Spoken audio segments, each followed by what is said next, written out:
Hello and welcome to the LCS and a special Star Guardian installment of the LCS waiting room. Tailgate outside is abound with Star Guardian cosplayers and activities alike.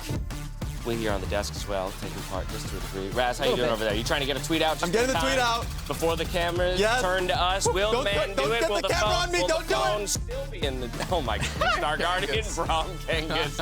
Let's go. Gotta love it. Lots of fun going on outside and in the arena as well. Welcome. Raz wasn't tweeting. I wasn't doing that Definitely at all. wasn't tweeting. You know what I realized, though, what? as I was walking over with Raz, is that we're not actually Star Guardian, we're the Academy skins. A bit. We're exactly the Academy skins. Battle Academia?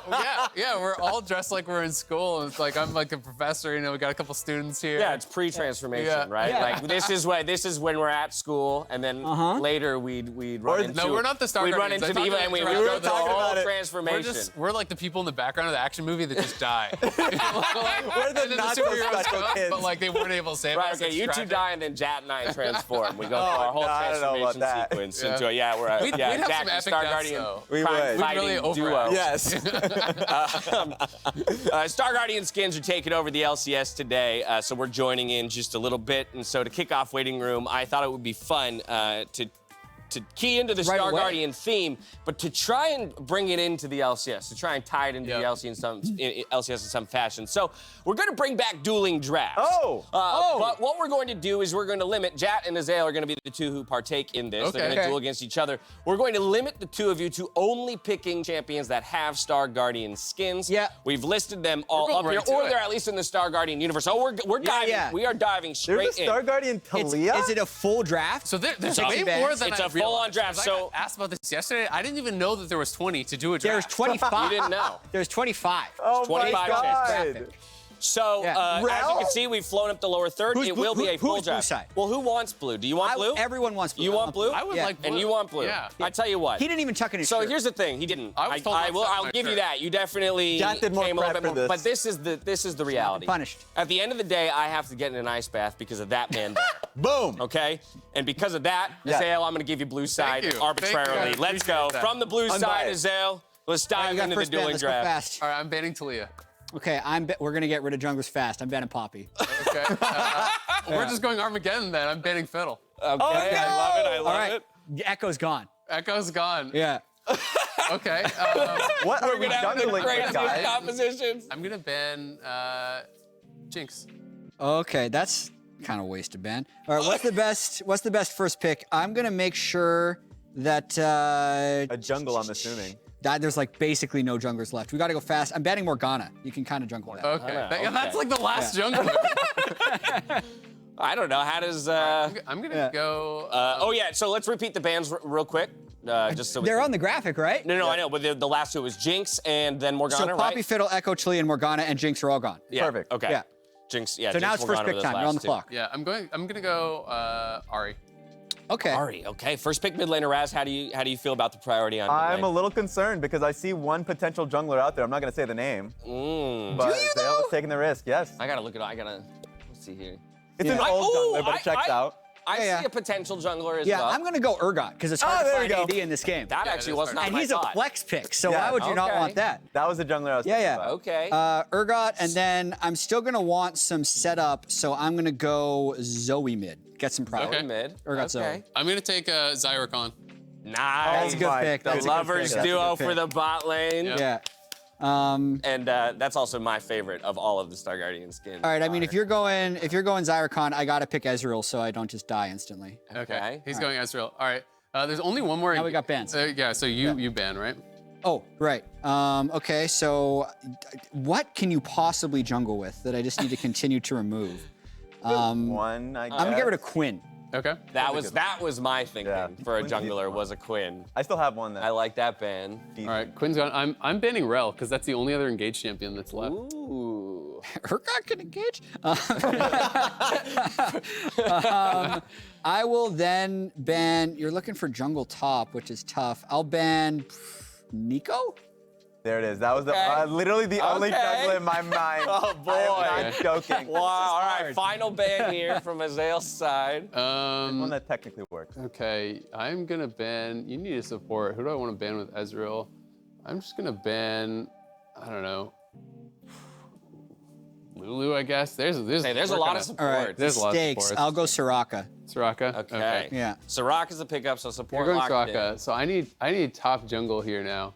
What can even jungle? You're that gonna is remaining? you got triple AP with Zyra Khan. I mean, there's only two AD on the top side And of the I whole got thing. one of them. This is what I realized is that there's no AD mid laners, and there's like in all the Star Guardian universe. If you realize that, Guardian you should have universe- taken Urgot. The Star this is Guardian okay. universe definitely revolves around the bot lane. Around Magic. Like, it's Why- not a top lane focused skin I'm set. gonna go Syndra jungle. Let's get it in there. Okay, that is. And then I'm that's going a a Roxas Kali. special. A Kali And then a top. Kali top. I like it. Syndra, Kali, Very Zyra nice. Khan, Ari. This is a beautiful composition. I love it. I actually have engaged. You do This have man it. has no engage. Because of Rakan and setups with Syndra. I got some solid Syndra AD. stuns. I actually have a real comp, kind Yeah. of. Exactly. That actually really screws my last pick. There's Perfect. there's like nothing left. There's only 6 champions still on the board. And they're Yeah. all This is support. wonderful. Exactly. Yeah. Yeah. So, So I, you're choosing between like Lux. no, I Kaisa. definitely have to go Janna.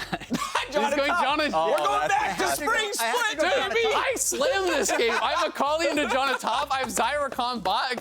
He's got no I engage. have Urgot and supports. You'll never kill him. Yeah, it's Urgot jungle. I want to see. No one's afraid of that. I want to see this game played out now. Actually, these This is compositions free. are I hilarious. think I did fine. Let us know. I take that comp 10 let us times know out of in 10. chat or let us When you know on only have tweet at social. 5 champions and 20 Who of you them think go won? away. So just tweet at LLE I got Sports. engaged. at Would be LCS. great, What? honestly. I got engaged. I know. I'm liking his Yeah, comp. Rakan.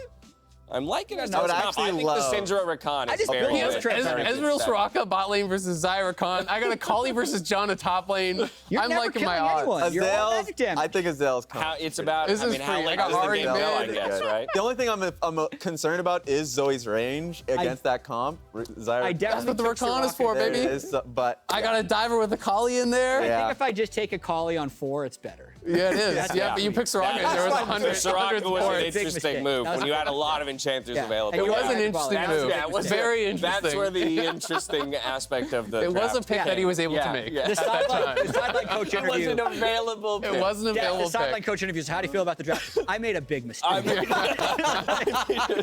Well, Soraka, My team is doomed. I wish was them the bad. best. of luck. Soraka was available, and I did pick it. what's your win condition? Soul, I guess. Just stacking. Soul, yes. All right, by the way, if you spend $75 on rockhat.com, you can get a free Star Guardian Kaisa skin. Sadly, though, you cannot get our massive keyboard, which is placed behind big. us. You'll have to purchase something The else fat one. worth $75 if you want to get that big bone, skin Raz. along with it. Got a big bone. All right, we got a few minutes. I think it's probably time for us to bring it back to the LCS because actually quite a bit of news broke throughout the week once again here. So we're going to start with one of the biggest pieces of news, which was the move from Dignitas to Golden Guardians of River in the jungle. What do you guys make? I didn't expect it, and so it was quite a surprise. But my first thought is great pickup for Golden Guardians. Yeah, congratulations, Golden Guardians. Like, I think there is a coping perspective if you're a Dig fan that you can now see the academy talents come up. But this was your franchise player. So it was one of those things where you had real fans around him. I feel like you can build a team around him. You just have to improve the pieces slowly, I'm sure. But for Golden Guardians, they're aiming for the best team possible. I heard they even extended the contract for River, so they're thinking long-term for him. Wow. So this is just a really great pickup for the team. I mean, I think it makes their early game win bar dynamic. You know, when I think back to spring, Golden Guardians had actually already a really good early game, but I always felt like Pride Soccer was much more farm-focused jungler. This is more like carnivore jungler, playing for lanes. So I'm interested to see, you know, how good their lanes can look with a really aggressive jungler, like if that is a strong pairing. Because I think Golden Guardians, like, you know, are on the precipice of being able to challenge like the CLGs and stuff of the league. So, you know, I think it's a really, really good pickup for them. Yeah, they've had so many games. Like, their record right now is bad, 4-7. But they've had so many games, specifically the C9 game when they're up like 9,000 gold. Then you go back to last split, they had 2 5,000 gold leads against FlyQuest, which they lost. And a 10,000 gold against 100 Thieves, which they lost. So all this like efficiency and farming wasn't giving them anything. And maybe they're hoping River can either make their carries stronger so their carries can finish the games for them, or will fix their just coordination in the middle late game, because I know River is better at controlling vision Yes. than Stalker is. So everyone understands this move. I don't think anyone is going to be nay on Golden Guardian switching up jungle. And it's that last point that you made about just like in the mid game, this team makes so many errors, right? Yeah. That I'm sure River, as smart as he is in how he plays the map in the early game, feel like at least Dignitas, when they have leads, tend to translate them better. So at least the central decision making that is on that team, you add River to the mix, I feel like they're going to be a lot more consistent with their leads. That's one thing that I really want to be able to track. Okay, so we'll look for consistency with leads. Of course, there's always considerations for will they gel immediately? Yeah. Will there be a bit of a lag period as they get used to working together? Raz, you also mentioned, of course, what results on the other side of the coin, right? With River leaving, pretty big slew of changes to the Dignitas roster here. Yeah, so we already saw Spawn last week, and he performed quite well. Now they're bringing in Hoon that had played 2 weeks in Academy, and on top of that, XU, who we've actually seen in lock-in tournament, and was quite an aggressive jungler and continued to be aggressive when he was in Academy. So I actually love seeing XU back on stage, so that is a positive, you know, going back to the whole coping thing, that we do actually get to see a player who is developing and improving within the academy system, coming up and now getting to show what he's learned since lock-in.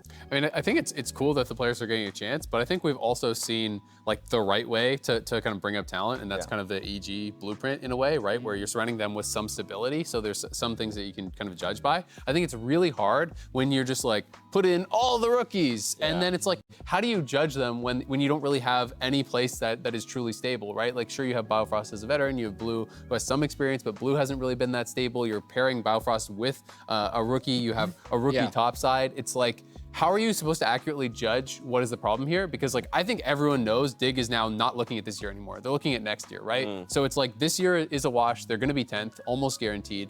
And how do you accurately judge these players? Yeah, I can't fault Dignitas for doing this because the trajectory was poor. Yeah. Right? So, but I completely agree with the point of it being not even a fair test for the new players, especially with how the players get judged when they're seen for the first time and how that could follow them for the rest of their careers. So it is actually fairly risky for Hoon, XU, Spawn to get thrown in here, because if they go, in Spawn's case, 0-7, or in the other guy's case, actually no, it would be like 0-7 for the rest of there's 7 games left. Yeah.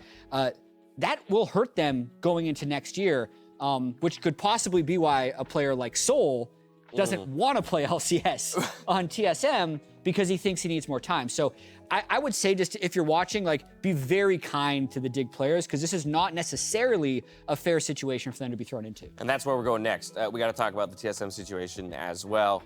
Tweet went out middle of the week after a deep conversation with Sol. We've come to the mutual decision of moving him back to the academy team for the remainder of the split. In his place, Solo will become the starting top laner for the summer split. So first, just want to kind of touch on Sol, and again, as he, just as quickly as he steps on the stage in the LCS, he steps off, but wanting more time in academy to level up. He had a message in the TSM community Discord that basically just said like, hey, like, he's a fan of TSM too. He wants to make playoffs, and basically he just thinks they have a better chance to make playoffs as Solo, right? Yeah. So like, I buy that, but I also, I'm a little bit like confused. It's like, what is the direction of TSM now? Because it's like, okay, if your goal is to make playoffs like top 8, like, does it really matter if you make top 8 and then just immediately flame out? Like, is that much better? Should you be, you know, looking towards the future more with Soul? So I'm just not really sure like what the goal is here. You know, like, what are they actually trying to shoot for? Because I think, you know, a lot of people were really excited that, hey, TSM at least is bringing up some young guys, and like, maybe we have a little bit of a direction here. Solo, I think, has been a strong player in the LCS pretty much all the time when he comes up, but like, I don't believe that Solo is TSM's long-term plan. It's not their 5-year plan. So like, what's the goal? That's why I was a little wishy-washy with it, because at the very beginning, our criticism was just overarching goals for the team, right?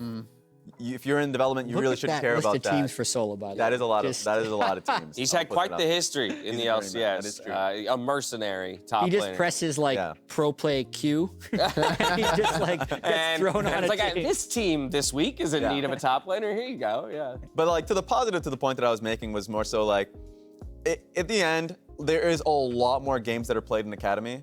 And I can understand recognizing as a player, even though your team is saying, no, we're comfortable you playing out the rest of the split, but he just feels like, yeah, sure, the idea that he wants his team to, it feels like his team's gonna be more successful. But honestly, even regardless of if you said it or not, like, you just have a lot more time in Academy, a lot more games to play in Academy. And on top of that, you feel like you're just more focused on that improvement mindset, individual improvement, rather than necessarily playing for wins, because that's different. So I think it's a good decision for him, and I like the fact that, at least from what we heard from the conversation, TSM was willing to run him throughout the split. I feel like any player who makes it to the top level, which would be the LCS, wants to win, right? So like, I think that, like, in my head, that's my answer to the question of what is the plan for TSM. It's like to go as far as they possibly can this year. Because this is a conversation that happened a lot in the NBA when there's like the tanking conversation. Like an owner or a fan could be like, they should tank to get a draft pick. But then what do you say to the 12 to 15 guys on that roster that are there to win and have been trying to win their whole lives? So I think, at least for Spica, Maple, even Chime getting a shot in the LCS, like, they all want to push as far as they can. And I think that's the plan right now, even if it is a little short-sighted. It's what makes sense for the group. I totally get that. I guess the only thing I'll say is that, to me, it's like the expectations for TSM is finals or bust, right? Like, that is how this org was built. I don't see this getting them there. And I do think that, hey, building to the future is maybe a more reliable path to get back to where you want to be. Yeah, for me, I think what this comes down to is, or it seems clear, that none of us in either roster situation believe that TSM would make a run at the finals. So the argument here is then invest in the younger player and give him the reps and the time. But all that said, my final position on it is, if that's what Solo wants, that's what, you know, like, I index first and foremost into what the player, you know, wants and thinks is best for them individually. And if ultimately he thinks it's best for him to spend that time there, great. 100%. Have at it, and I'm glad he has the support of the organization. 100%. My final message is because, like, much like Dokla's story, or I guess in this case, Solo's story, their journey doesn't end with him making that decision to go back into Academy. He will be back. He's actually streaming far more frequently, which is a positive. So just find, you know, Proving Grounds is coming up. As a fan, if you're a fan of Soul, I'm gonna lose a lot with this name, by the way. Solo versus Soul. No, but yeah, if you're a fan of Soul, continue to track his growth and development. No. Oh, no. In Proving Grounds at Academy. I can't. Oh, Lordy. All right, before we get into the day, let's take a look at the standings, just refresh where all the teams are. It's still Evil Geniuses up top the table, but only one game separation between them and 100 Thieves before we land on FlyQuest and Team Liquid Honda in a tie for third. CLG Cloud9 a tie as well. Golden Guardians locking down 7th by themselves at the moment. Immortals, Progressive, and TSM tied for 8th, and then we close things out with Dignitas in the standings. Let's flip to the schedule, though, and see what's ahead of us. We'll kick things off with FlyQuest versus Cloud9. We'll talk about that in just a bit. We follow that game, though, with 100 Thieves up against that Dignitas lineup. So what a first run it is for those couple of players stepping on the LCS stage. And then Team Liquid Honda versus TSM, similar situation. Fudge is casting that one. Yeah, Fudge is casting it. There you go. First look at Solo against a very strong team, and Bwipo up there in the top lane, Golden Guardians, CLG, and we close things out with Immortals, Progressive versus Evil Geniuses, and that will be the game where I live up to the bet that Jat and I made. We have so many props. Week. We have so many. We have a lot of things. There's a lot of things. There's Don't a kiddie miss pool it. which holds the garbage can, which will be the ice bath. I was seeing it on the They bought side. a 50-pound bag of ice. Yeah. Woo! I was like, do y'all know how ice and water works? You don't need 50 pounds to get that stuff that cold. Who said water? I don't know. Who said water? Oh my goodness. I made sure to hit the gym extra hard this week. So I'm like, this is gonna be, I was like, if I'm gonna have to do this, svelte. I'm gonna get something, I'm gonna get some medical benefit out of it. You know what I mean? Like, if I'm gonna suffer a little bit, We need to switch it up, boiling water. ultimately be for recovery. You're just trying to kill him? We're trying to cook them. Raz is trying to start a fire around the garbage doesn't can. understand what a prank is. Like, it takes every prank a little too It'd be far. hilarious. So what if we just beat up We just light him on fire. Raz, that's not funny. What are you talking about? Set his pants aflame. See what happens. We have the fire extinguisher out there Lordy. somewhere. All right, that's going to be the end of Waiting Room. Azael, I got to let you go. Thank you. Get prepped for the day. Thank you for joining us. Thank you for kicking Jats behind in that dueling there you draft go. at the top of the day. And as he goes, and as we've been doing all year long, casters have had the opportunity to bring pros into work. And this week it was my turn to bring my bestie to the office. Check it out. Olive! What's up, dude? Good to see you. Welcome, welcome. So happy you could make it. So listen, we only have one day together. We gotta move fast. I have a heck of a lot planned. The good news is I wrote it all down. So, 9 a.m., yoga, okay? Dash What do you think? is You with me still? intense. I think he means well, but I don't know what the I got myself into.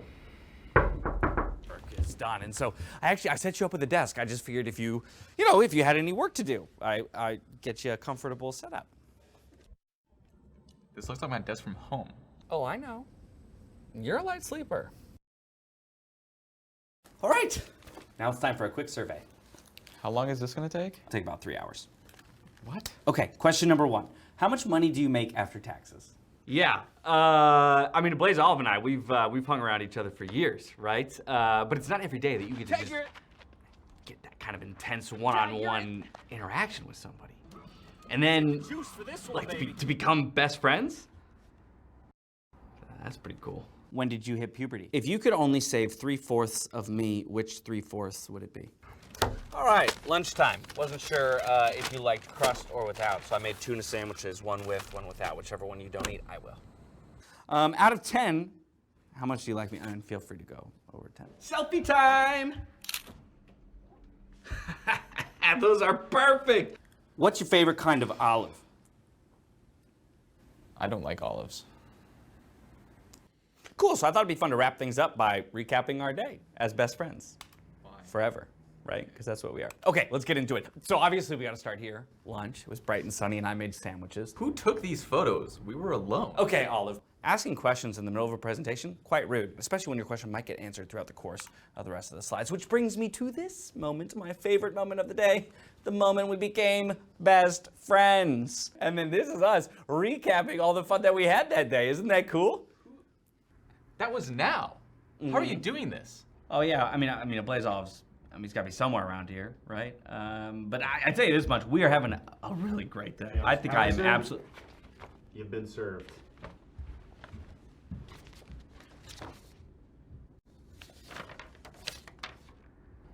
Quick question. Does anybody know how many feet it is from the analyst desk to the stage?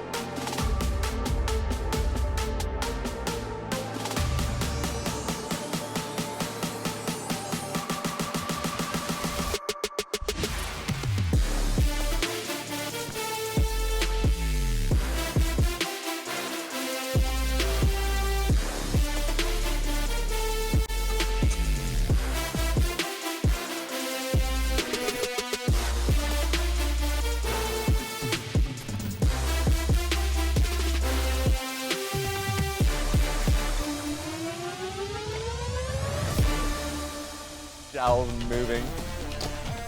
Hello, welcome back to Star Guardian Saturday, where it is officially 502 feet from the analyst desk to the stage. So I'm in the clear. 502. I thought you guys were friends. What? Am I about to get delivered another folder? What's Yeah, going I on? think so. Big building.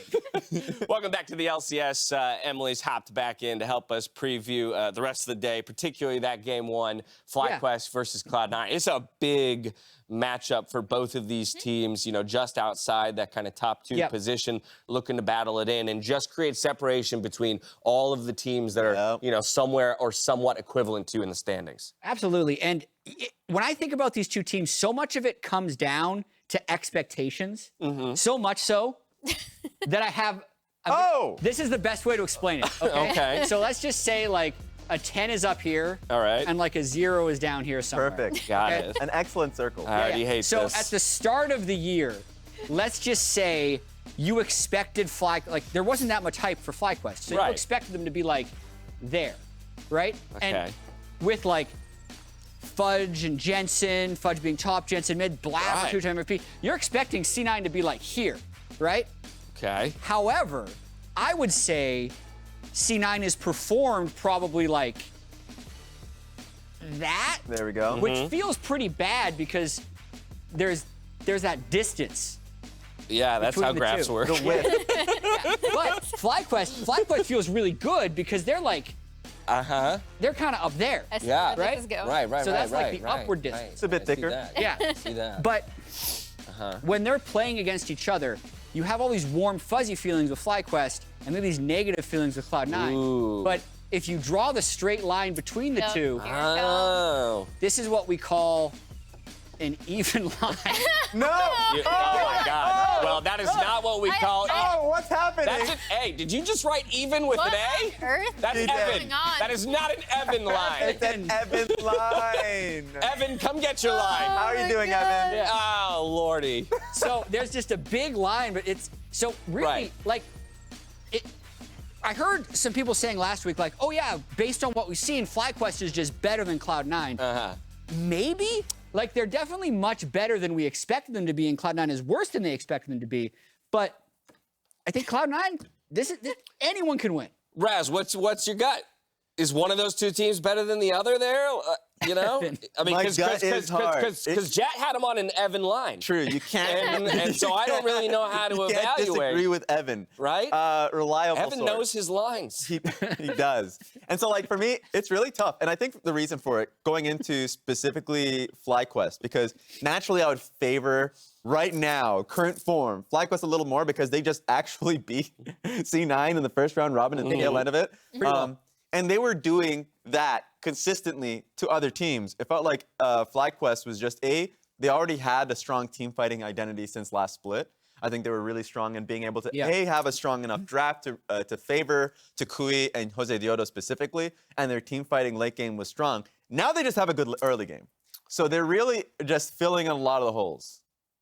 Yeah, I think it's interesting because we talk about consistency all the time with FlyQuest, right? In terms of, and I think that ties into the expectations thing where we're like, our expectations are slightly lower, and we're always like, okay, when's the other shoe gonna drop? I think with FlyQuest though, in terms of consistency, even though we harp on them all the time for not being consistent, as we've also harped on C9 for not being consistent as the roster's kind of coming together, I think they've been a lot more consistent in terms of like eye test gameplay, outside of that one abominable game against GSM.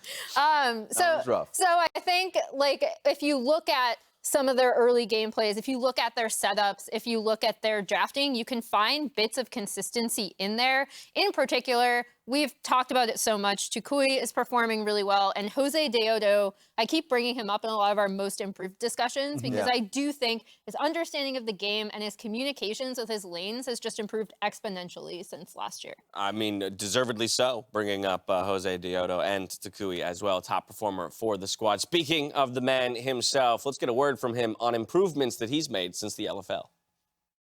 Yeah, I think I improved a lot compared to LFL. Like when I watch my LFL VoDs, I just know that I just know that I improved a lot. You know, there are a lot of plays that now I see that before I just wouldn't see. My games would be really passive. I would see less opportunities. So yeah, I really learned a lot, and I think it's thanks to our amazing coaching staff. We have our assistant coach, which is like specialized in mid-top, helped me a lot. Aphromoo is really helpful too. Yeah, that's just, I'm just happy.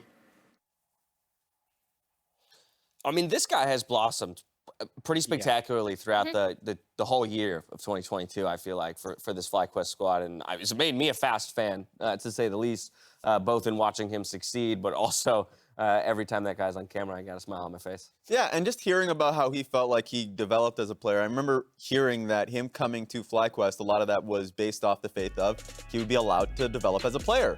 And so he comes in and he starts talking about the system around him, the help from the player specifically, the assistant coach, or at least the coaching staff that specializes in mid-top. Like, and you can feel that it is helping. He is just dominating the rip. And I would say it's much better than how I felt he performed in spring. Now in spring, he was an all-pro, you know, second team. Exactly. So he was already pretty damn good. and especially off of last week where his Taliyah play was incredible. I don't even know where the limit for him is.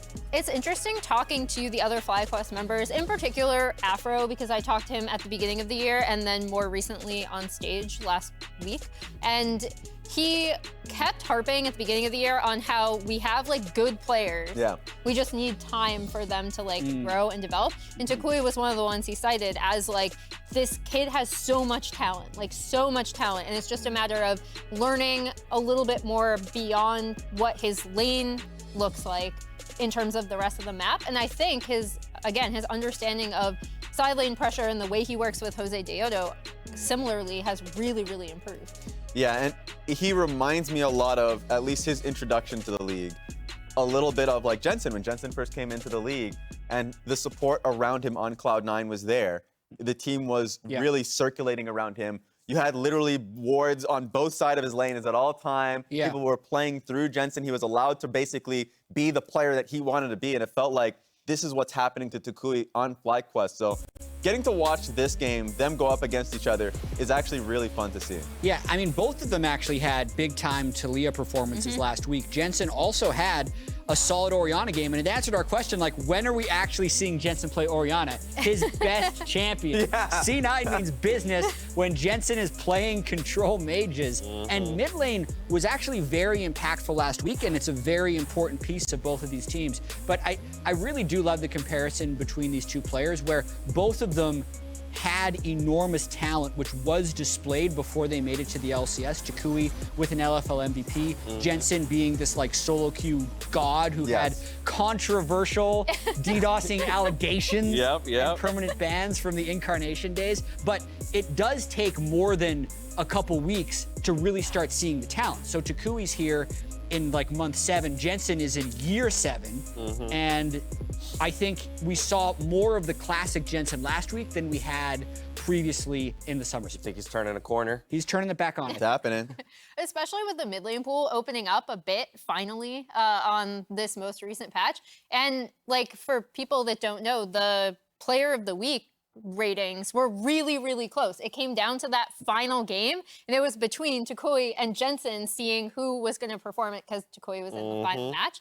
So I wanted to throw that out there too, because like Jat said, like they both had really, really strong performances for their team last week. Kind of helping, like adding to the point as well, where, you know, Abadaga was in that list, and it feels like the reason for, all mids. The mid lane pool, because of the new additions to champions, like goodbye Corki, thankfully. That just means there's a lot more player expression involved when it comes to champs like Silas, Taliyah, that are seeing higher play rates. Orianna is another one I know that Jensen will go to. He was just playing well because that's his, you know, preference in a way. But like, okay, they're having a lot of fun on stage. But the point being, the mid lane pool right now is great for mid laners that want to be able to get out of lane and impact the map meaningfully. Yeah.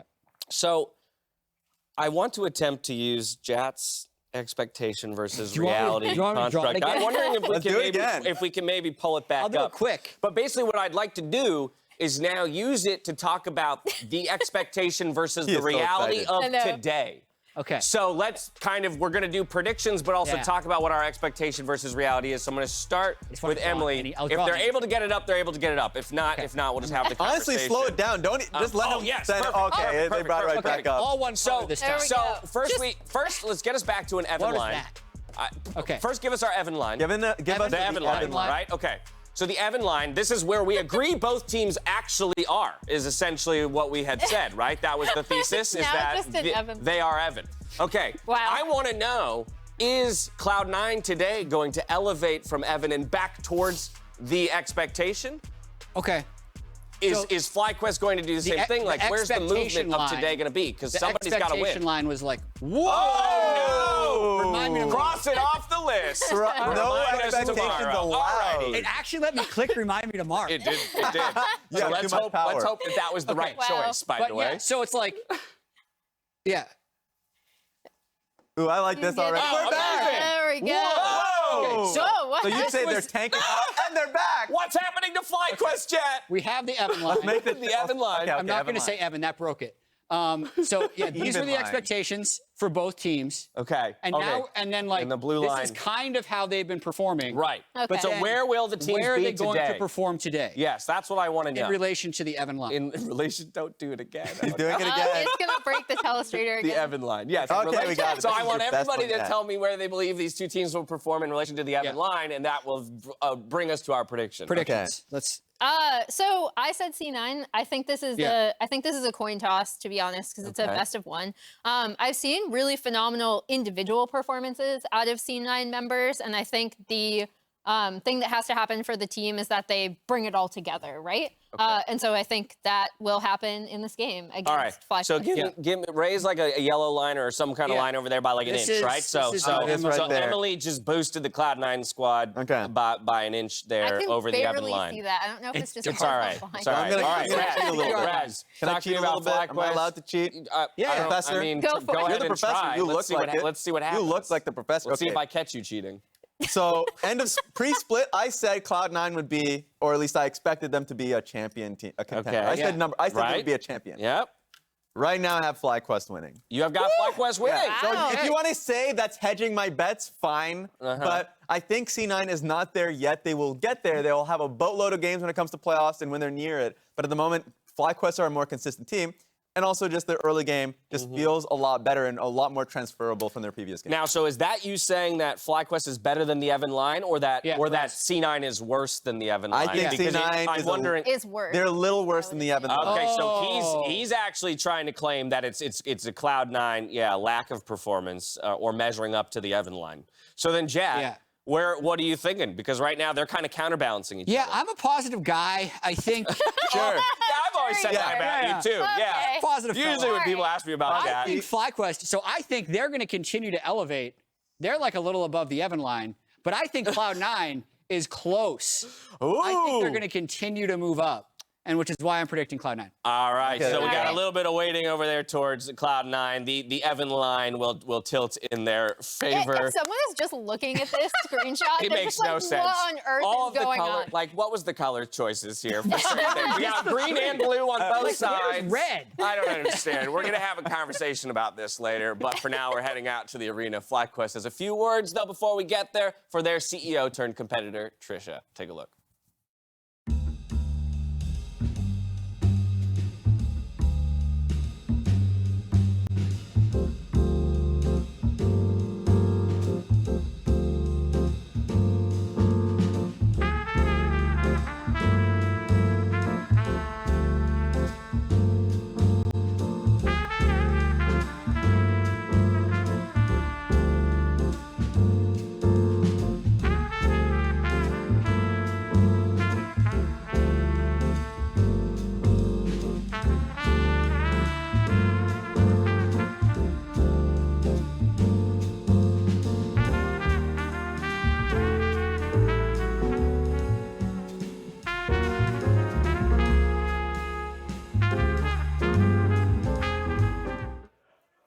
A little spice from the nice guys at the LCS. I love that. I was like, this is getting a little too friendly. Come on, Yeah, that's FlyQuest. what I was waiting for the punch. And then bam! boom, they got him with a good one. I like that. Welcome back to the LCS, everybody. I'm Captain Flowers. That is Mr. Azael. I do What up, believe man? the superior drafter Thank you, in thank our you. Star Guardian show draft. I don't know what the hell John is supposed to do into a collie other than provide just like absolute food delivery on demand. But hey, maybe they'll end up working that out. But we've got ourselves FlyQuest versus Cloud9 starting off here today. I am excited for this matchup precisely for what the desk was trying to talk about with that wacky line and whatever. With Evan's line. Yeah, Evan's line. You know what? That sounds like the name of like a Hallmark Channel original movie.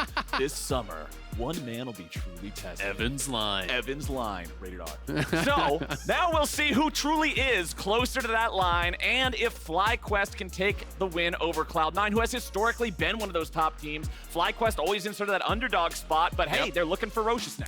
Absolutely, and while FlyQuest did have a nice little burn on C9, being down in 5th place currently, they're 6-2 since they've had their intended roster, right? They did start Super Week with the Academy bot lane, and they went 0-3 there. So if you want to talk about performance levels with their intended starting lineup, they have been doing a lot better than their record suggests. They've had a lot of very close games, though, I will say. A lot of kind of almost losses, but they're able to pull it out in the end. They've had some really good individual performances performances, people stepping up. Last week, a lot of it was about Jensen. His Taliyah game was incredible. The desk was talking about how it was kind of between Jensen and toucouille to see who would actually win player of the week. toucouille edging him out in the end, but this is going to be a really fun one to see if Cloud9 is still kind of on that upward trajectory, up and to the right, making those improvements, and if FlyQuest can challenge them regardless, because FlyQuest right now, I mean, they're tied for third. They're tied with TL, and no one would have been thinking that, I think, coming into the split. FlyQuest has been having a good time so far, and with Kalista, Yuumi, Gangplank, Seraphine, Ahri, and Viego banned away, it's a very fast first pick Taliyah here for the side of FlyQuest. And I really like it because it's actually a contested pick here between these two mid laners that I was just talking about. Both of them had an incredible game on it last week. They both have currently like an infinite KDA. None of them have actually died on it. You know, Jensen absolutely carried a game on it. toucouille absolutely carried a game on it. So it's going to be interesting to see if it is in fact going to mid lane or if it is going to be swapped over to Josedeodo. Of course, people can play at jungle, but it is mostly mid these days. Zeri available is grabbed up there by Berserker, one of his most popular champions. The most common pairing, Yuumi, has been banned away. So they don't necessarily have to grab, you know, their support right here, but they could go in enchanter support like Lulu if they wanted. Zven has been playing that quite a lot. Or could just go with the Nautilus, get some engage. It's one of those things that Taliyah does not like to have to deal with. Yeah. Although she's very good at staying at range, she has some ability to punish you if you do get close. Those engages, she gets grabbed, she's done. Absolutely, it is really, really scary, but at the same time, you know, that work around the E throwing that out, you can actually stun the Nautilus on his hook, stun the Zeri on her dash. So it is one of the reasons that it's so popular in this current meta is that you can actually shut down a lot of this. Poppy as well. I mean, the 1-2 of Poppy and Taliyah is just so anti-dash, and all the champions in the meta right now are these dash champs that are very, very heavily punished by this. Even bringing out Sivir, which I still think we've only seen maybe like once or twice. I can remember the Luger game, him bringing that out for CLG. I can't really remember off the top of my head another Sivir game this split in the LCS. So this is the updated Sivir. Does have incredible scaling, you know, more mana issues, of course, now as the spell shield gives you health back instead of mana. But, you know, you aren't going that old style lethality build anymore. It's much more about the crit because the crit scaling is amping the damage on your boomerang blade. Your W, you know, the ricochet can actually bounce multiple times the same champion, which makes you really, really deadly in those team fights. And the cast speed also goes down on your Q. So, you know, it's one of those things where, you know, in the late game, you're just firing out spells. It's not even overlapping, you know, with your attacks and kind of cutting off those animations. So the amount of damage you can put out late game is incredible. It also sets up for a potential split push pick in top lane if Philip wants to play that, because the wave clear from Sivir is amazing. Plus, when you're up against a melee support and an AD carry that's going to be like getting sort of close to you, diving around using that movement speed like Zeri, that's going to feel good, right? You're not up against anything that's super long range so far, where Sivir would typically have those situations where it's more dangerous to get close. Absolutely. Plus, one of the easiest things to react to is the Nautilus ultimate. You're going to spell shield that 10 times out of 10, right? That is so free to spell shield on Sivir. Now, C9, though, banning away some of the common engaged supports. They already have the Nautilus, so they're taking away the Leona and the Alistar, expecting that FlyQuest does need some form of hard engage. And generally, these days, teams are not actually drafting hard engage in top lane, so you're expecting it to be support. There are still, of course, other options. You could go Rakan, you could go Rel, you can go, you know, a lot of different choices here for Afro, but the most common ones are kind of being taken off the table. Well, C9 look like they're choosing between top laners here as this fourth pick. Okay, so it's going to be Gwen. I'm actually really surprised that they're going top here instead of blinding jungle. So to me, that says you have a conditional jungle pick, right? Like there's no reason to actually blind top lane on 4 when you're on red side, unless Blaber is saying, okay, if they do X or Y, I'm gonna have this surprise pick that's gonna crush the game. Exactly, right? Like I'm gonna go fiddle if they go X, right? So one thing I will say though is they have double AP soul laner, so we are kind of looking for an AD jungler, and in that case, I'm not really sure like what the big surprise is going to be. It will be Jax as the answer. This is a scaling counter pick. It's not something that's going to slam the Gwen early on, but you do outscale the Gwen heavily in the 1v1. The mist doesn't really do anything for you because Jax is up in your face inside that with the counter strike looking to blast you. Taric would be interesting as a support here. Not something we've seen a lot of, and Taric is going to get locked in. So this is a lot of team fight power. And you drop the ulti, you attach to the Poppy or the Jax with your Bastion, use the Dazzle Stun off of them to really kind of be your pseudo engage. I mean, if you have a team fight that has Taric in it, his ultimate takes over a team fight, right? It makes everything very difficult. And then you also have Jax that you're betting on for scaling for this side lane. FlyQuest seems like they are going to have the power of that scaling as the game goes forward with those two champions here. And this is going to be really exciting. The first Olaf of the year, or of the split, I should say, for Blaber. Olaf had been, after the mini rework, very much so a top laner. It got a number of top lane nerfs. It's got some jungle buffs now. So now it is a viable jungler. And this is, I would say, Blaber's probably his best champion historically in the LCS. He has an almost 83% win rate, 17 games played, a 7.4 KDA across his career. Blaber is known for running over games on this. And it's going to be a really interesting one because you can just pop the ulti, fly in there with the support of the Orianna, really look to get aggressive onto some of these squishy champions. Sivir, Taliyah could struggle to really kite out this Olaf, so we'll see if Blaber can get ahead of the pace of the game, because if not, it is very dangerous charging forward as this kind of solo Viking into the Taliyah, into the Sivir, because you could get roasted as you're walking in. And one of the reasons Blaber has been so successful on this champion in the past, it lets him play aggressively. It lets him be the hero of Cloud9. Poppy's not able to stop Olaf with steadfast presence. Olaf is one of those champions in the game that cannot dash. He doesn't care. He's just gonna run him down, or at least that's what they hope. FlyQuest and C9, let's do it.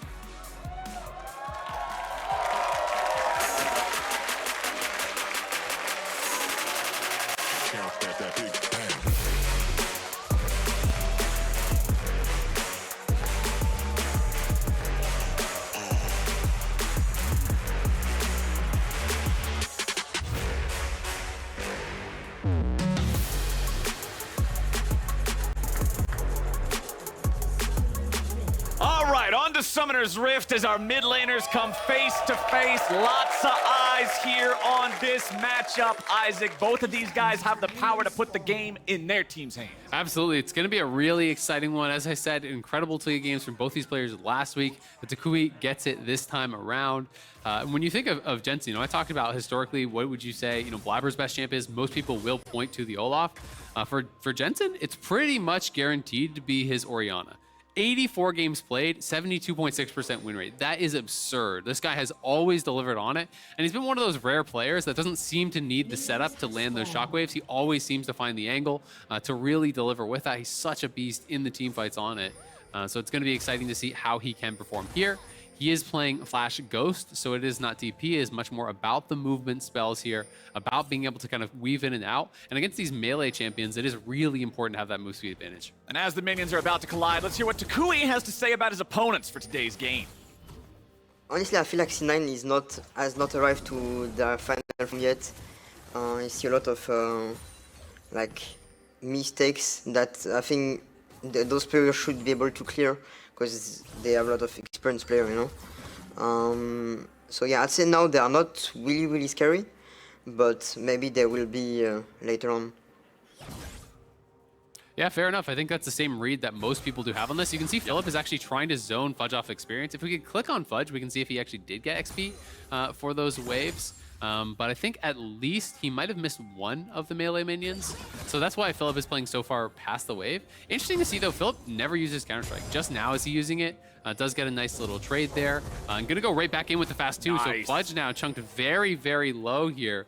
Does have one potion running, has one more to his name. I'm not sure if he's playing Biscuits. I don't think that he is. Ooh, good trade there bottom lane too. FlyQuest getting advantages in both top and bottom lane by hitting that level 2 spike earlier and hitting it in a spot where they're able to use it, right? Like their opponents are not already so far back that they can disengage that advantage. Good stuff from both Philip and aphromoo there in the bottom lane setting up the start. Absolutely, you land that dazzle. He does have Glacial Augment. Oh, too far there from Philip. Gonna take a power shot. That's a rough one, because now he's throwing away his trading advantage. That ruins the whole thing. Jose is moving up, but now you just got to reset the wave, because look how low Philip is. Jose is going to be spotted. Blaber is in the area. I don't think that they can go for this dive whatsoever. No. And Fudge is going to try to hold the wave. He just has to walk forward into the brush now, and he's actually going to have, I think the back range minions there won't actually crash. So it will be like a little mini freeze if Fudge wants it. He could actually base and come back. Philip will be forced to TP to try to fix this wave. So, Philip had been laning well, but you take that tower shot, you lose the HP advantage, and yeah, now he has to TP right back in, try to push up, fix his wave. and he is going to be in a worse situation because of it. You can see all 3 melee minions from that Cloud9 wave got denied, so Philip is missing out on all that gold, all that experience off of one little mistake. And that's League of Legends, man. Sometimes the smallest mistakes can have the biggest impacts. Even if he had that really nice trading pattern early, that one turret shot sort of screwing everything up there means that Fudge is feeling fine here in the top lane, 19-11 there in terms of farm. Blaber, knowing that Josedeodo was on the top side of the map, goes into the bottom side jungle of FlyQuest. And one of the biggest deals, too, is that, he had to spend his TP on a recall that was a terrible buy, right? Like, he went back to base and got a refill and a pink ward. He wasn't able to actually stay around long enough. Poppy up here on the top side. Fudge does have the read, so is going to be able to back off.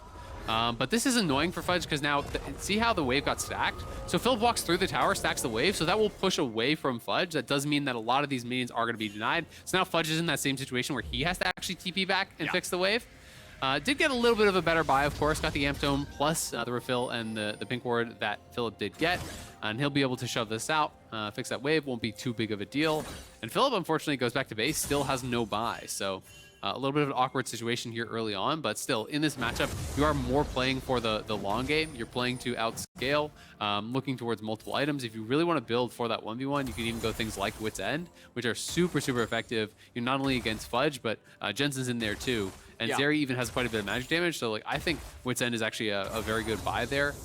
For Philip this game, but we'll see if he wants to go it because a lot of people do just like to rush straight towards their Mythic or Blade the Rune King these days. If you go Bork first, then you don't really want to go Wit's End second. You don't want to play your Mythic third. So I'm kind of expecting it to either just be like a Triforce Rush or a Bork in a Triforce Rush. And as we have a little bit of vision placed down here in the top side jungle by Fudge, who's using the opportunity of that crashed wave to try to keep an eye on the enemy jungler, Josedeodo will be heading into his top side jungle now, only just now clearing that blue buff away. So a bit of a delayed take here in the jungle.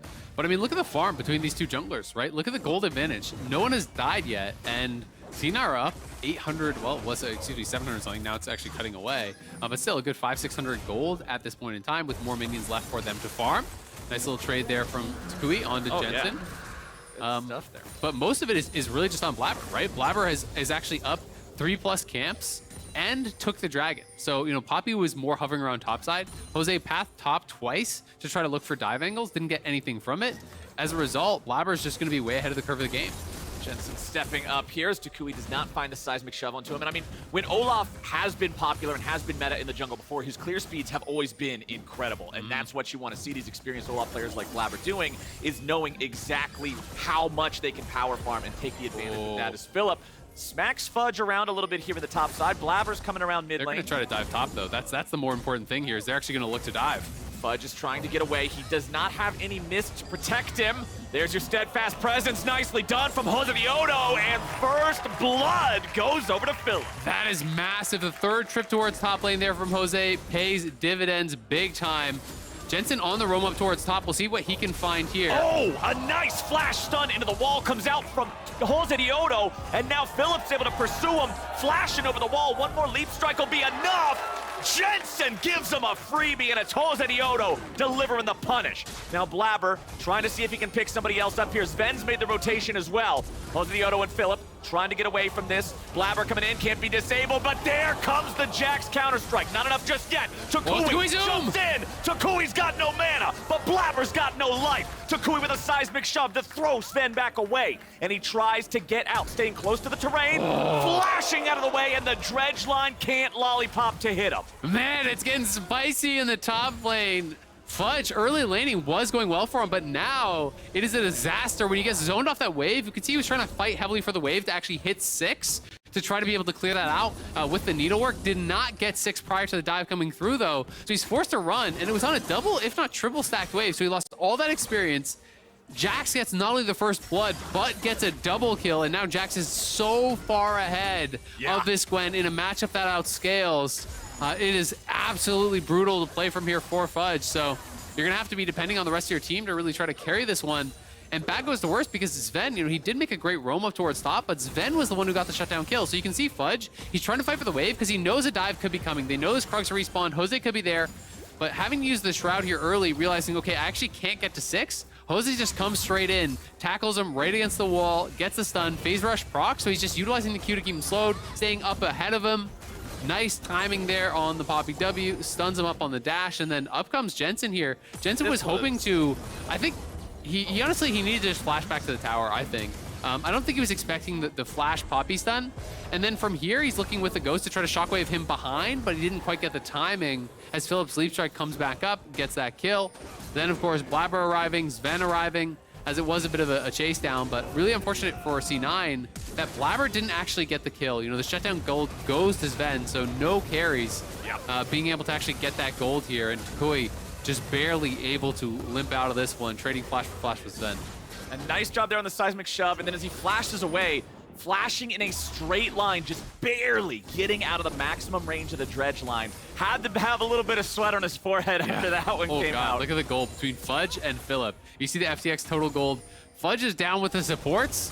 Philip is on top of the game. Philip's on top of the world, baby. Philip taking over the game right now, but it's C9 looking to take the Rift Herald. Sven's going to be yeeted away from this one by Josedeodo's ultimate. Rift Herald secured by C9 and by Blaber, who walks up. He's going to be slammed into the wall. They get the ultimate out. That's what they're going for here. Philip jumps in, but Josedeodo's going to die. They just turn it around. FlyQuest is free food, and Cloud9 just won the game. How many times have you seen Blaber do this on Olaf? The enemy team thinks they have him caught. They go in for Blaber, but Blaber knows the limits of his champion so damn well. Turns around on the Olaf, just straight up takes down Jose. The rest of the team pile in. We can watch this one more time. Jose's looking for the yeet here onto multiple members. Earlier on in the fight, he'd already knocked out Zven.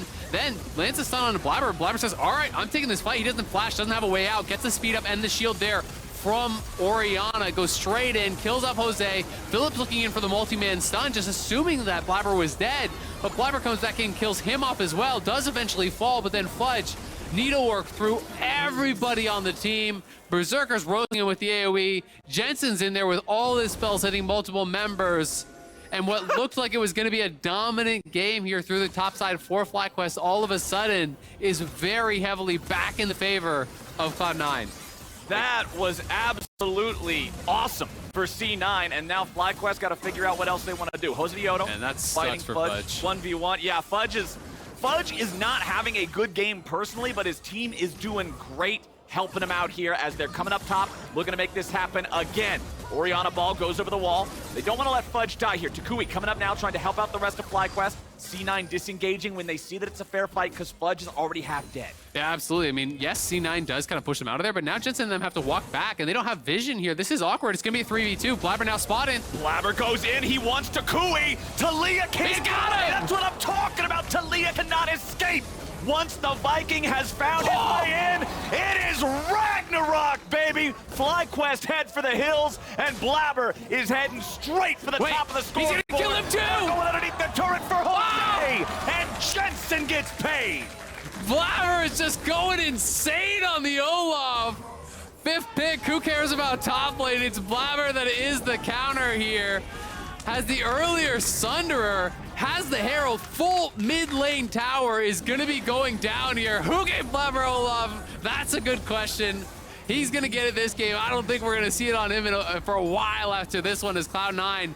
5K up, 5K, 12 minutes in when they were down, what, 1.5K or something purely off of top lane? Like this game looked like a go next, and now it is for the other team. Yeah. I was not lying when I said C9 won that game at the Rift Herald. That is absolutely incredible stuff from C9 off the back of Blaber's Olaf. Let's see it here again. No hesitation, blood in his eyes, goes for Taliyah. I mean, he just knows the limits of his champion so damn well. toucouille thought, I have Ghost, I can kite this out. He had spellbooked over the Ghost, popped the Ghost immediately, but the axes connect.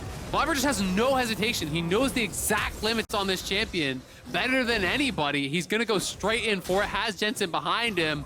And with toucouille going down, they don't have the damage to actually get through this. Jose tries to look for the turnaround kill here, goes for the R tap, knocks him up, hits the Q, tackle comes through, and the tower shot, but not enough damage to get the kill. And now Blaber is gonna be playing in your face for the rest of the game. He's got the Mythic, got the Tabbies, and likely working towards like a Deadman's or something like that. He could go even more aggressive though if he wants. And I love Sunderer here because of the fact that this means there's nobody on the enemy team that is safe. If he can run down Sivir or Taliyah, we just saw he doesn't need any extra damage to do that. But if he is stuck fighting Poppy or Jax on the front line, he chews through them like bubblegum now too. There is nothing on FlyQuest that can survive the deluge of damage that is this Olaf. And that is important because Fudge is not having a fun game. You know, I feel like we are just seeing this constantly. This top side of the map gets invaded. Phillips slow stacks the top wave right as it's coming to the tower. Jose is up there like clockwork every single time. And now they actually even move up their bot lane up towards top as well. They're trying to get Phillip the solo gold on this turret here. They will do it.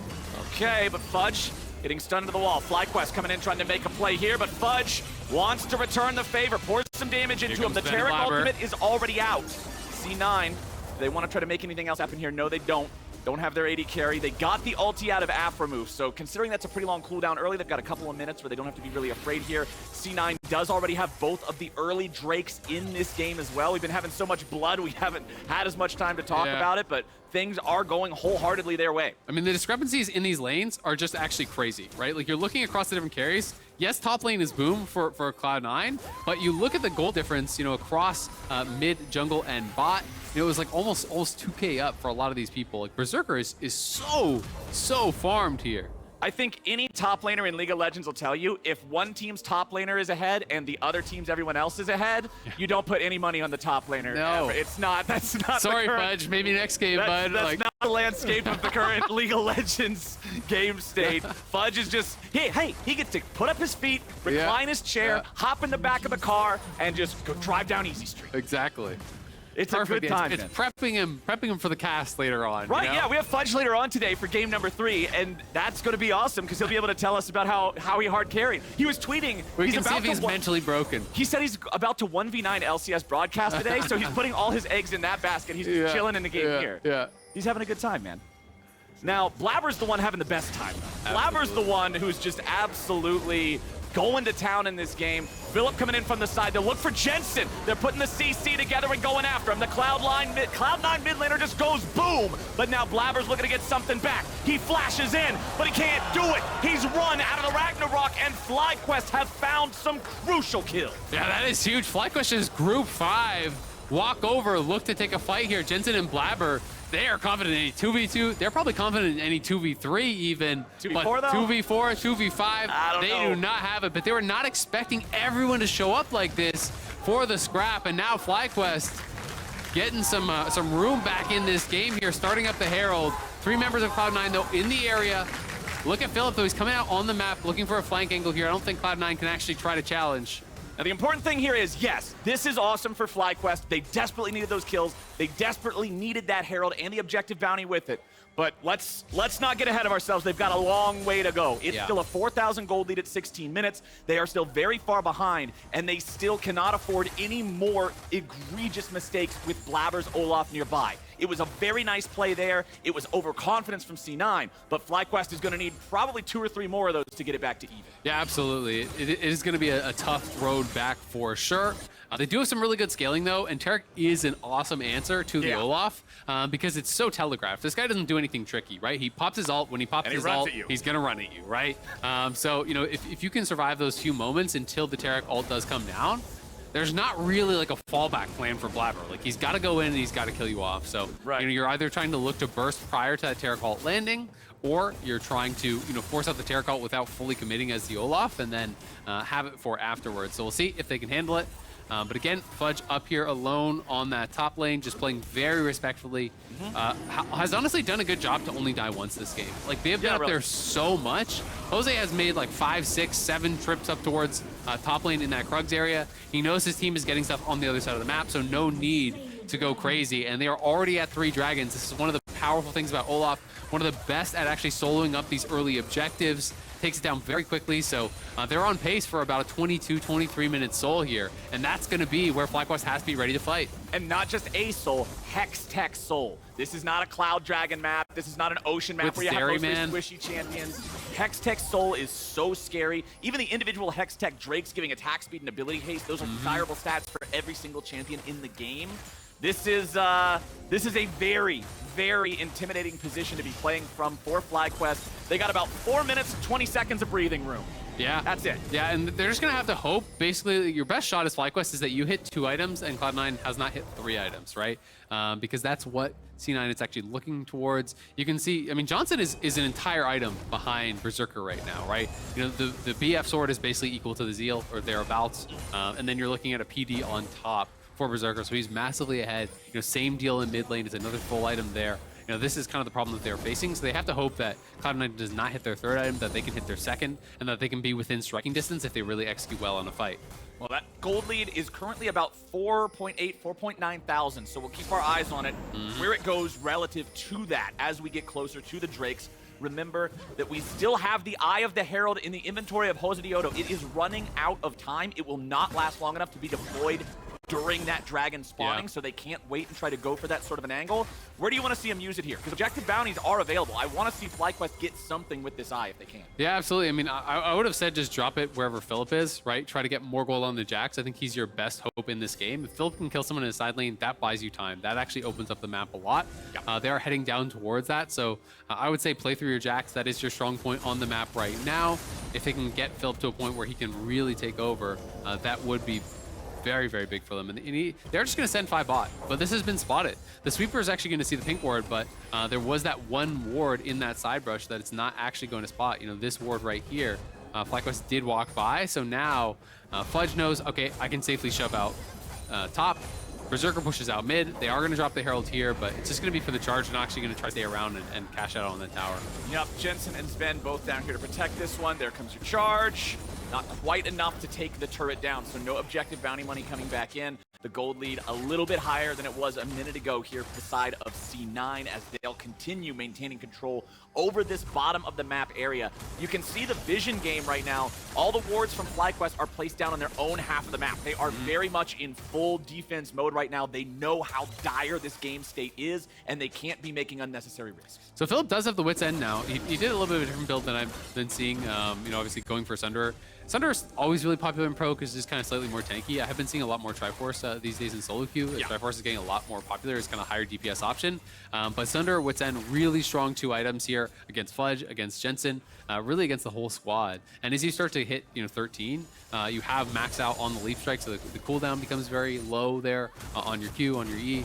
And that's when you can actually start team fighting more, once you have levels, right? Once the cooldown is low. Because early on in the game, it's like you leaf strike in, use your counter strike, they get away, you have nothing else to really be able to follow up.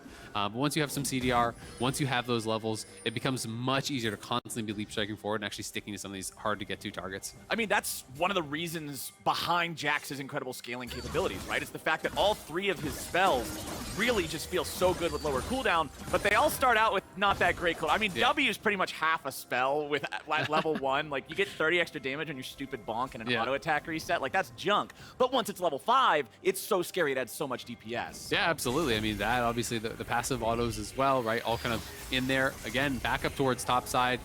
Anytime there's a wave that's going to be crashing, FlyQuest sends it up towards top, looking to zone Fudge off his tower. We'll see if they want to commit to the turret itself. There's only 50 seconds until Soul. Maybe FlyQuest is going to try to actually get something here and give it up. Oh, no. Oh, they go in for Fudge, but it doesn't turn into a whole lot just yet. FlyQuest, this one's not going where they want it to go. aphromoo bringing down the ulti, but FlyQuest are still in a bit of a tough spot. C9 pouring the damage into the health bars as Blaber stays alive, tanking on the front line, but he's finally going to drop. FlyQuest get 2! FlyQuest oh, here comes 2! Berserker! It's 3v3 here on the map. Penta angle! Berserker is killing everyone! There it is! Berserker gets the penta! Berserker popping off! You could see it happening! He saw the angle. Taric ultimate expires. He had held his ulti the whole time there. Pops it up. He's shredding through FlyQuest. Cloud9 knocks him down. They're going to get the soul as well here. Berserker going off in that fight. Pentakill, Hex, Soul demands counting straight to victory. Let's see it again. They try to pull off the dodge here, but the counter-strike expired before the flash there from Philip. The misexecution means Fudge just walks it out. Then Berserker over the wall here, you know, gets right in on Johnsun. The Taric ult lands. So he just waits it out. As soon as the Taric ult expires, he pops the R over the wall, hitting multiple people here, and then just shredding through them. As they start to actually look to retreat, he has the E back up again. He has tons of stacks on the ulti. He hits multiple members here with the zap, then dashes back in with the E. So now he has the AoE activated again, shredding through the Taric. Turns on to Johnsun as soon as toucouille goes into the stasis, gets the Quadra, and has the damage to finish him off for the Penta. Jensen standing and watching, cheering on the team. Beautifully done. Whoa! Whoa! Jensen didn't even bother throwing out an auto attack. He was like, nope, this is your moment, bro. 7,500 damage in that fight, and now C9's looking to go again. Blaber throws out the axe. He pops the ulti. He's trying to keep hitting the damage, but unfortunately, that ult expires a lot faster than it used to if you're not hitting them. Yeah. You gotta be up on him, and you can keep that active, but if not, does not work out. Respect the attempt there, tries to flash in, doesn't actually find any of the axes. Jose a little bit too fast, able to get out of there. He's got the moon pants, got the move speed item right there. Is that what they're called? Is moon? No, they're moon pants to me. I forget, they're moon plated something or something like that. Moon plate greaves or something. Yeah, moon like plate that? greaves. They're just the moon pants. All right, that's fair enough. I accept that. That's a pretty good name. I'll take that. But right now, I mean, other than a nice pair of pants that make you walk a little faster, FlyQuest don't have a whole lot going for them, my friend. This is not a good place to be playing League of Legends from. Yeah. You're staring down the barrel of an 8,000 gold lead, a Baron buff, a Dragon Soul. There's not a whole lot they can do. Just compare the items, and then you get real sad, right? Like, it's one of those situations where it's just like, we're scaling, guys. I'm almost 3 items, even though he's almost 6. Don't worry about it. Yeah. It's a tough one, right? Berserker still has cleanse. He has the stopwatch. There's 4 stopwatches on Cloud9. There's 0 on the other side. So it is really tough when your opponents are this far ahead, have the soul, have a 9,000 gold lead, have all these luxury items in there to boot. It would take perfection from FlyQuest, but really, I think it's just about loss mitigation. You just hope that Sivir can clear out these waves and that you can make this game go super, super long. 45-minute game with Sivir and Taric late game team fighting, Jack's 5 items. Exactly. Like, maybe something happens. Even then, it's going to be really, really tough, right? Because Cloud9 does have good scaling of their own. Jax, though, on 3 items now, has the Frozen Heart, so now the CDR is really amped up. And those cooldowns start to get very, very short with CDR boots and that Frozen Heart. So Philip, he's kind of the hope, right? Like, he could still win a 1v1 for sure against Gwen. But the problem is Fudge doesn't need to risk anything. Anytime Fudge sees him, he's just going to walk away because he knows the rest of his team is just so much stronger than the 4-man squad of FlyQuest. Right, and that's exactly what they're about to showcase here. Josedeodo has to back up. C9 just going to burn this one down. Dredgeline doesn't hit toucouille. However, the zap does. 700. Yeah, that spells... I don't have any broadcast appropriate words I can use. It's like another really Z champion. Strong. It's basically Zoe. It's really strong. Anyway, they're just switching the aggro over to mid. They don't have to stop. Their resources aren't really being taxed. They have plenty of health, plenty of mana. The Jax that you're talking about being the hope of FlyQuest, he's up there in the top side, coming back down towards mid lane now. This might be FlyQuest one shot at trying to make a play, but no, the turret is already down before Philip is able to make his way in there. I think they're gonna go. He's still looking. Number 2. Here they go. Blaber gets hit by the seismic shove, and now Philip's coming in. He deploys the counter-strike. He's going in for Jensen, but he's not able to find the damage. He dies before the ulti comes down. Fudge has made his way into the back, and FlyQuest are now trapped. Blaber is low HP, Fudge still looking for it. There's your zap, there's your crit, there's your hit. Goodbye, Johnsun. Double kill back over to Fudge, and the man is sniffing him to pieces. Stunned up into the wall now, but C9 ain't done. Fudge is not afraid to die for the team. The minions are gonna tank up the turret, so he won't even have to. Josedeodo wants to come in there and try to grab some sort of a kill to do something, but it won't work. And C9 dismantle FlyQuest.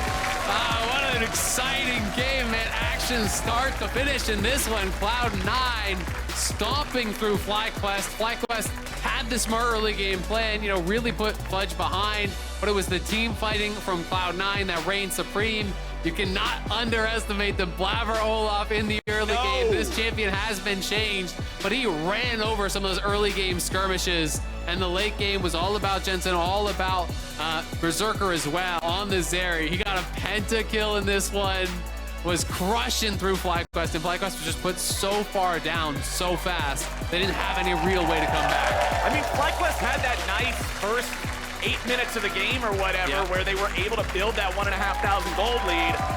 but the Rift Herald fight. The game ended at the Rift Herald fight. 5 for 1.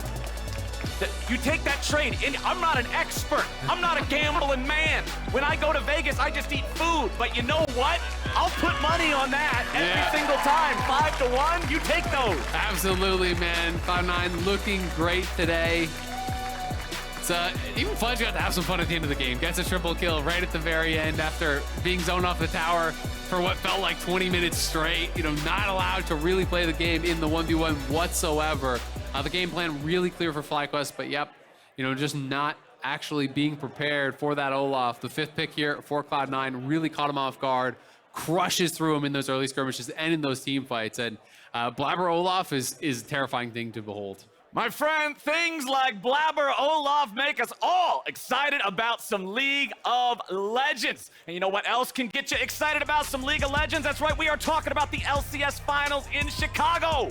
Grab your tickets to join us in the Windy City this September. It ought to be an absolute blast. If you missed out on Houston, that was the most fun I've had in years. And I think Chicago's gonna be another level up. You can check out the LCS official account on Twitter for links and grab your own ticket to join in on the action. After the break, though, the Fudge Factor himself is going to join the State Farm analyst desk. You don't want to miss it. We'll see you there.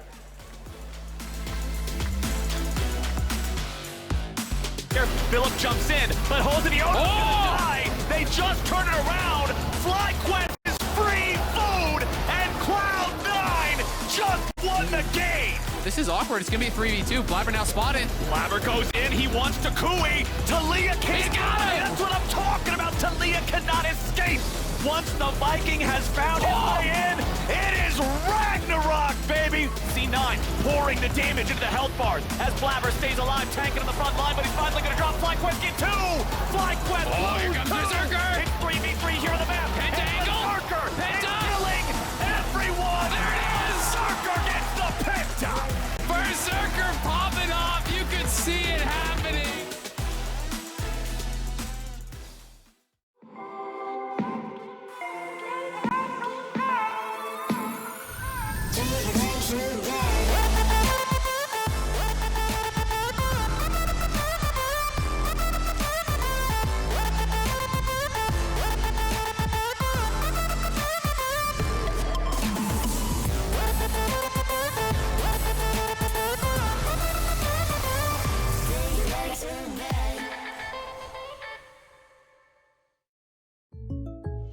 Yeah, that's the most I can give you. Fine. Then it's time for the ace up my sleeve. My beloved squishy pig with original holographic cover art. Hey, Ash, what you selling? Save the references, Jake from State Farm. I'm saying goodbye. This little piggy went to the game store. You don't have to sell your favorite games. State Farm has coverage options, so you get a rate that fits your budget. Thanks, Jake. Hands off the squish! For surprisingly great rates that fit any budget, like a good neighbor, State Farm is there. Call or click to get a quote today. 涙よ星に瞬きを伝えて守るものがあるからきっと強くなれる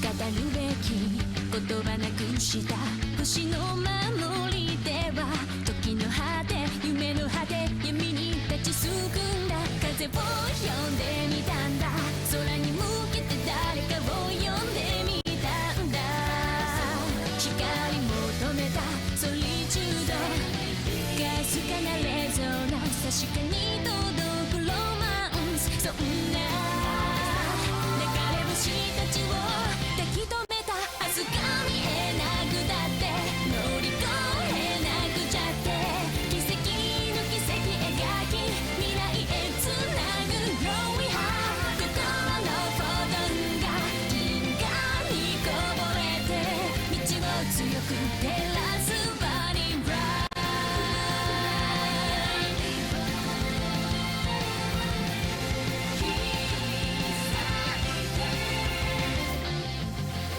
それぞれの思い秘めた星の守りでは空からの勝負声に導かれた重ねる手